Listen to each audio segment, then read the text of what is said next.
이종우 실장 주옥순 대표 아시죠? 아, 네네네. 그분이 보니까는 이번에 제도정당의 뭐 부위원장으로 보니까 진출을 했네요. 좀 그렇습니다. 자료 좀 보내주실래요? 네.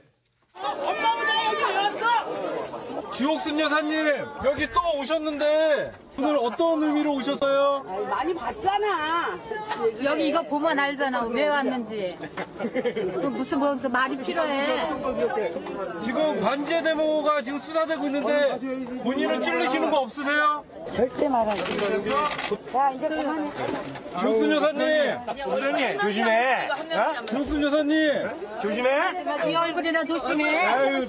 진정이 되는 중이니까 좀 마음 좀 가라앉히시고. 예. 조금 이따 나갈게. 예. 어머니들 집에 들어가서 연락요. 거리 만들지 말고. 여기 왜 오신 거예요, 근데? 주로 이런 장소에 많이 활동하고 있죠. 엄마 부대. 저는 엄마 부대 봉사단이라고 한때 이름 붙이기도 했었죠. 네네, 그렇습니다. 이종우 실장 현장 취재를 많이 하니까 뭐 자주 뵙겠습니다. 네, 제가 주옥순 엄마 부대 그 위원장이 대표가 활동할 때는 제가 지금 현장 취재할 군번은 아니라서 그러니까요. 데스크에 앉아는 있었습니다.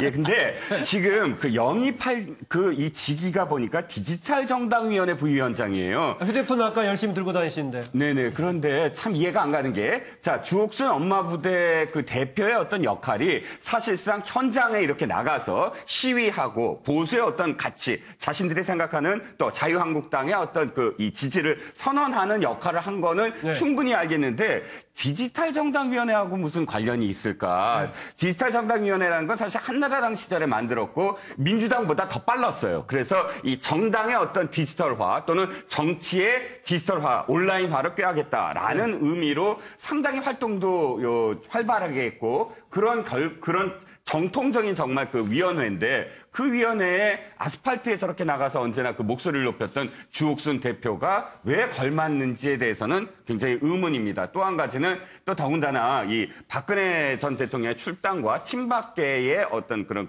이 사퇴를 요구하는 상황 속에서 지금 일정 정도 태극기 집회의 어떤 한 부분을 차지했던 주옥순 대표를 영입한다는 건 무마하려는 게 아니냐. 출당은 출당대로 하면서도 그런 그 분위기를 무마하려는 게 아니냐라는 또 그러니까 투트랙의 어떤 그런 상황이다. 이런 어떤 비판도 좀 받고 있습니다. 투트랙이라고 봐야 될지 아니면은 이리 가는지 저리 가는지 뭘 하는지 알 수 없다고 봐야 될지 모르겠습니다. 차재원 교수.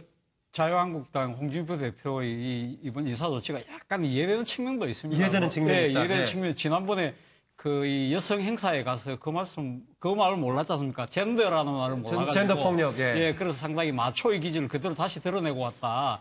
그런 측면에서 아마 여성 부분에 있어서의 좀 인력을 보강해야 되겠다 생각을 하신 것 같아요. 그렇다고 한다면 지난번 그때 그 행사를 주최했던 당의 혁신위원회가 내세웠던 구호가 마초에서 여성이었는데 과연 마초에서 여성으로 가는 그런 그 지향점하고는 약간은 벗어난 것이 아닌가 하는 측면에서 좀 아쉽네요. 네, 아까 지금 홍준표 대표의 최근의 행보가 한편으로는 이쪽이 너무 가니까 보완하는 측면도 있다라고 해석했는데 뭔가 지금 자유한국당이 정리가 안 되고 있는 상황이죠. 보니까는 당 내부의 사무실에 보면은 한나라당 시절에 있던 여러 가지 팻말들이 그대로 옆에 방치되어 있기도 하고 심지어는 그 박근혜 전 대통령이 비대위원장만 했던 그 패널들도 명패 같은 것이 아직 이제 내부에 있는데 그런 걸 어떻게 정리해야 될지 고민은 안 되는데 지금 이게 주옥순 씨 등이 디지털 소통 관련해 가지고 부위원장 임명되고 하는 것이 자유한국당의 지금 혁신 방향으로 가고 있다고 보십니까, 차 의원님? 짧게 뭐 답변만 좀 주실래요? 얘기하고 싶은 거는 안 시키죠. 예, 그럼 하지 마십시오. 하지 마십시오. 그럼 넘어가겠습니다. 예, 하기 싫은 모양입니다. 그러니까 제가 잠깐 어떤 의미에서 할 말이 없는지는 청취자분께서, 시청자들께서 참고하시고요. 이번에는 자녀 논란 관련된 것입니다. 자녀 논란에 고개 숙인 정치인들 아시겠지만 최근에 거론이 되고 있는 두 사람 얘기입니다. 가장 최근 순서로 얘기하면은 더불어민주당의 정청래 전 의원 관련 얘기입니다. 구체적으로 처음에는 의원 이름이 소개가 안 된 상태에서 유력 전직 의원, 유력 정치인 아들 성추행, 성희롱 전력이 있는데 지금 피해자와 같은 학교에 있다라고 하면서 굉장히 문제를 지적했는데요. 정청래 의원 본인이 그게 접니다라고 치고 나와서 사실하고 조금 다른 부분도 있고 많은 반성을 했고 법적인 책임도 졌다. 뭐 이런 얘기를 했습니다. 그 전에 바로 남경필 지사 상당히 그렇지 않아도 전에 군에서 폭행이 있어가지고 문제가 됐었는데 이번에는 마약 투약 혐의로 구속이 돼가지고 국민들 앞에 사과를 했습니다. 그런데 과연 이렇게 연거푸 일어났을 때 어떻게 할 것인가? 일단은 경기도청 관련 업무를 흔들림 없이 하도록 최선을 다하겠다. 아버지 손 정말 참담하다. 이후의 행보 관련해서는 다음 기회에 말씀드리겠다라는 거였습니다. 물론 이후의 행보라는 것은 차기 본인은 경기도지사 도전을 얘기하는 것인데 뭐 차기 내년 선거 이전에 이렇게 주요 정치인들 우리가 알만한 정치인들 이런 문제 터지는데 이거를 어떻게 봐야 될지 패널 몇 분의 좀 의견을 듣겠습니다. 자료를 좀 더 주십시오. 있어서는 안 될 일입니다. 아버지로서 참담한 마음입니다. 가슴이 아픕니다. 그냥 아들을 따뜻하게 안아주고 싶습니다. 그러나 앞으로의 모든 것은 스스로 결정하고 헤쳐나가고 이겨나가야 한다고 얘기해 주겠습니다. 네. 지금 연거푸에 있었는데 사실은 이전에 다른 정치인들도 많이 이런 문제가 불거졌는데 다시 좀 꺼내기는 그렇습니다. 최근 상황만 일단 얘기해 보기로 하고요. 김광석 부장. 이런 여러 전현직 국회의원들의 이제 자녀의 이러한 문제들이 잇따르는 걸 보면서 사람들이 참 자식 농사는 뜻대로 안 된다. 참 자기 혼자 하는 거야 노력하면 될지 모르겠지만 그런 이야기를 하는데 어쨌든 법적으로 볼 때는 이렇게 연자제가 적용되지 않으니까 법적 책임은 직접 있는 건 아닙니다. 그러나 제가 보기에 도의적으로 그리고 정치적으로는 여러 가지 우리나라에서는 또 수신제가 치국 평천하 그래서 그렇습니다. 예. 뭔가 최소한 평천하까지 안 해도 치국을 하고 싶으면은 예. 수신에다가 재간을 해야 되는 거 아니냐. 그래서 자식 교육 잘 시켜야 되는 거 아니냐 하는데 뜻대로 쉽지는 않을 겁니다. 근데 하여튼 그런 게 있기 때문에 그런데 그러면 정치적 파장은 어떠냐? 예. 제가 보기에 일단 당장은 여기에 거론된 사람들은 요즘에 당장은 중상을 입은 겁니다. 중상. 예. 근데 내년에 선거 때 이제 내년 지방선거라든가 총선 때 가서가 중요한 거 아닙니까? 그때 되면 잘 치료를 해가지고 여러 가지 노력을 하면은 이렇게 경상 이하가 되는 거고. 예. 그때도 계속 치료가 안 되면 중상이 되고 잘못하면 중태가 되는 겁니다. 예. 그래서 앞으로 어떻게 하느냐. 그게 이제 달린 문제라고 봅니다. 수신제가 치국 평천하 우리나라의 원래 전통적인 동양의 전통적인 원칙은 스스로 돌보지 않고 스스로 깨끗하지 않으면 공적인 일을 맡을 자격이 없지 않느냐라는 지적도 있었습니다. 그 예를 들어주셨는데요. 그러나 현실적으로 자식 문제 어떻게 할 수 없다. 이걸 한편으로는 이해할 수밖에 없다는 얘기였었습니다. 정기환 의원. 제가 주변 분들한테 좀 여쭤봤습니다. 만약 당신이 남경필 지사와 같은 상황이라면 지금 어떻게 하겠느냐. 제가 물어본 한 5명 중에서 4사람은 자기도 잘 모르겠다고 합니다. 어떻게 하는 것이 정치인으로서 제대로 처신하는 것인지 임기를 남겨놓고 중도 사퇴하는 것인지 아니면 임기 끝내고 정계를 은퇴하는 것인지 아니면 그것은 자식의 문제와 본인의 문제가 다르기 때문에 계속 정치를 하는 게 맞는 건지 그 얘기는 그만큼 판단하기가 어렵다는 것인 것 같고요. 조금 전에 김광덕 본부장님께서 말씀하신 대로 이미 국민들, 유권자들은 판단하고 있을 것인데 우리처럼 논평하는 사람이 저런 사안에 대해서 어떻게 해야 된다고 질문을 받는다면 저 역시도 잘 모르겠습니다. 감정적으로 보면 저기에 대한 합당한 책임을 져야 되는 것 같지만 좀 더 이성적으로 보면 저런 상황에 대해서 본인이 일정한 책임이 있지만 정치적 책임까지 다 져야 하느냐 이렇게 갔을 경우에는 매우 곤란하다고 보고요. 예. 그런 면에서 너무 돌팔매질을 하면서 저 자체의 행위 때문에 예. 정치적 책임을 다 해야 된다고 이렇게 밀어붙이는 것은 몰아세우는 것은 예. 잘못 아닌가. 그래서 이런 상황일수록 좀 더 이성적으로 판단하자. 과거에 우리가 이혼의 전력이라는 것이 예. 개인의 정치 인생에 매우 안 좋은 악영향을 끼쳤고 또 예. 재혼 삼혼을 했을 경우에 그런 것들이 문제가 된다고 했던 것이 지금은 그런 것이야 개인의 선택 아니냐 이렇게 판단하는 것도 있기 때문에 예. 이 문제에 대해서 개인에 대해서 너무 심한 비방을 해서는 곤란하다 이런 말씀드리겠습니다. 예, 어쨌든 남경필 지사의 경우에는 경기지사로서 현재는 여야 관계가 바뀌었습니다만은 당시는 야당과의 연정 비슷하게 국정까지 도정을 운영해 가면서 상당히 주목받기도 했습니다. 그래서 차기 당시로서는 차기 대권 거론까지 되기도 했었는데 조금 아까 당장은 김광덕 부장 얘기처럼 당장은 좀 이렇게 타격을 좀 받을 것 같습니다. 네, 차명진 의원. 저는 저런 문제를 보고 네. 예컨대 자식 농사는 마음대로 안 된다라고 얘기하는 것 자체가 감성적인 거라고. 낭만적이다. 예, 낭만적인 걸 보고 실제 똑같은 상황에서 어떤 정치인의 자식은 상당히 훌륭하게 남을 배려하고 그렇죠? 남을 먼저 생각하고. 제가 아는 분도 있습니다. 서명진 전 의원이 있습니다. 이렇게 큽니다. 더 상당히 다수가 그렇게 커요. 그리고 지난번에 우리가 어떤 뭐 여중생 사실 그 여고생이 그 초등학생 살인한 것도 이번에 중형을 받았죠. 그것도 똑같아요. 그것도 똑같아. 아무리 어려운 상황에서 컸어도 무슨 사회적인 냉대가 컸어도 제대로 크는 애들은 제대로 커요. 그거는 제가 볼 때 다 똑같이. 그림을 좀 설명해 주십시오. 부모가 가정교육을 잘 못 시켰기 때문에 그런 일들이 일어난다. 저는 그렇게 생각하고 정치인도 똑같아요. 정치가 어려워서 자식들도 잘 간수하지 못한다? 이렇게 생각하면 저는 안 된다고 생각해요. 우리 처가 지금 이 자리에 나오기 전에 저한테도 이런 얘기. 그 자식 문제인데 당신 말 조심하라. 그런데 그럼에도 불구하고 저는 제가 가슴에 손을 얹고 생각할 때 내가 만약에 이런 상황이었으면 저는 정치 안 합니다. 애들도 못 키우면서 무슨 정치한다고 그래요?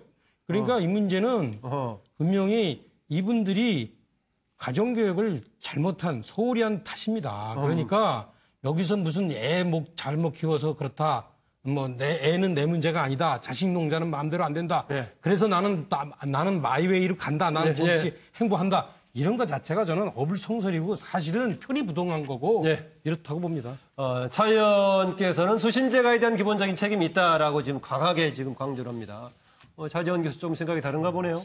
예, 제가 그 지난주에 남경필 도지사의 아들 문제가 터졌을 때 이 유서와에 대해서 이거 정치인에게 자식에게 뭔가를 질문을 받았을 때 제가 이 정치인의 민낯이라는 이야기를 한 적이 있습니다. 뭐 그런 측면에서 본다고 한다면 차명진 전 의원님의 말씀에 동의할 수도 있을 것 같습니다만 그 말을 하고 나서 가만 생각을 다시 해봤습니다. 다시 해보니까 과연 자식의 문제에 대해서 부모의 책임은 절대 부인할 수 없기 때문에 제가 민낯이라는 그 표현을 썼지만 그럼에도 불구하고 진짜 자식이 잘못 나가는 부모들의 심정을 내가 제대로 헤아렸을까 하는 생각이 다시 들더라고요. 아마 제 생각에는 남경필 도지사나 정청래 전 의원이 자식들이 그렇게 가리라고 생각도 안 했을 거고 그렇게 조장하지도 않았을 겁니다. 물론 뭐 부모로서의 역할을 다 못한 부분에 대해서 본인들이 나름대로 책임은 져야 되겠지만 그 부분에 있어서 공적인 책임까지 다 져야 될 것이냐 그 부분에 대해서는 조금 생각을 좀 달리합니다. 저는 그런 생각을 해봅니다. 사실 지금 우리 이전에 이런 문제가 터졌을 때 고위공직에 계신 분들이 항상 이 사건을 은폐하고 뭔가 조작하고 왜곡하려는 모습들이 보였다고 한다면 지금 남경필 도지사나 정청래 전 의원 같은 경우는 솔직하게 사실을 인정하고 국민에게 사과를 하고 이 여러 가지 논란에 대해서 자신의 공적인 그 지위를 이용해서 아무 행위를 하지 않았다고 솔직하게 고백하고 그 부분에 대해서 앞으로 달게 국민의 심판을 받겠다는 그런 자세 그런 부분들은 우리가 한 번쯤 생각하고 우리의 자식이 또 어떻게 될지 아무도 모르는 것이거든요. 그런 측면에서 제가 지난번에 이야기했던 민낯이라는 표현 자체도 저는 조금 경솔한 표현이 아니나 생각해서 오늘 차명진 전 의원님의 말씀을 들으니까 조금 가슴이 아프네요. 잠깐만 제가 얘기. 그러니까 지금 얘기할 때 그러니까 내 자식은 어떨까 이런 생각을 있잖아요. 일반인들은 할 수 있어요. 그러나 정치인은 공인입니다. 공인 이상 저런 문제에 대해서 수신자가 병치화를 해야 돼요. 그래서 제가 무슨 뭐 남의 자식 문제에 대해서 뭐 가혹하게 얘기하는 것 같이 그렇게 지금 들리는 것 같은데 저는 제 자신한테 하는 얘기입니다. 이게. 그리고 부모가 학식이 높고 부모가 무슨 뭐 이럴 필요도 없어요. 애들 아무리 부모가 못 살고 그래도 애들 앞에서 솔선수범하면 다 됩니다. 차명진 전 의원의 입장 취지는 충분히 전달이 됐기 때문에요. 시청자들께서 어느 쪽에도 공감할 것인가 하는 뭐 좀 판단하실 걸로 봅니다. 지금 이 문제를 좀 보죠. 계속해서 가수 고 김광석 씨 얘기가 계속 논란이 되고 있는데 월요일 날은 부인 서예순 씨가 또 언론에 나타나서 인터뷰까지 한다고 하는데 이런저런 얘기가 그동안은 주로 이제 서예순 씨에 대한 비판적인 지적만 나왔었는데 본인이 또 항변하는 발언을 하겠다고 하니까 지켜보기로 하고요. 자료를 좀 봅시다. 사실 김광석 씨 딸은 유일한 피부치죠. 가장 김광석 씨가 사랑했던 딸이고. 사랑을 했는데요. 얼마 전에 마누라하고 그냥 좋더라고요. 그래서 요즘 잘 지내고 있습니다. 우리 딸내미하고요. 2007년 12월에 사망한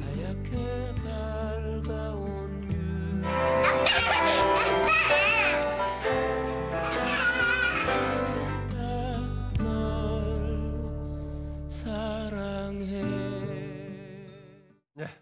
아무래도 이 문제는 이정구 실장이 뭐 확실하게 뭐 쟁점을 간단하게 좀 정리해 주시죠. 네, 일단 이 영화가 나왔을 때, 이상호 기자가 만든 영화가 나왔을 때, 김광석이라는 영화가 나왔을 때, 사실은 가수 김광석의 타살 의혹, 이것이 초점이었는데, 중간에 딸 서연 양도 사실은 의문의 주인이 아니냐, 이것이 겹치면서 사실은 눈덩이처럼 이제 의혹이 지금 뭐 확산되고 있습니다. 그런데 내일 이 서혜숙 씨, 김광석 씨의 부인 서혜숙 씨가 모 방송국에 나와서 전부 해명을 한다고 합니다. 월요일이죠. 월요일이죠.